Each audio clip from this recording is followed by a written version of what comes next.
Copa America semifinal সময়টা 2019 সাল মুখোমুখি আর্জেন্টিনা ভার্সেস ব্রাজিল। ব্রাজিলের কোচ তিতে এবং আর্জেন্টিনার কোচ লিওনেল স্কলোনি। ম্যাচের শুরু থেকেই দুপক্ষ হাড্ডাহাড্ডির লড়াই হতে থাকে। এই ম্যাচটিতে ব্রাজিল টিম যেন জ্বলে উঠেছিল তাদের জিঙ্গা স্টাইলের সাথে।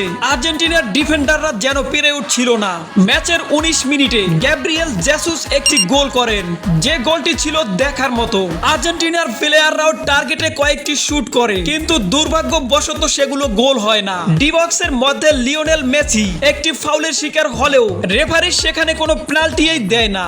আমার মতে এখানে একটি পেনাল্টি দেওয়া উচিত ছিল। হাফ টাইমের পরে ম্যাচের 71 মিনিটে ব্রাজিলিয়ান প্লেয়ার রবার্তো ফিরমিনহো আর একটি দুর্দান্ত গোল করেন। ম্যাচের স্কোর তখন 2-0। আর এরই সাথে সাথে কোপা আমেরিকা 2019 এর সেমিফাইনাল ম্যাচ শেষ হয়ে যায়।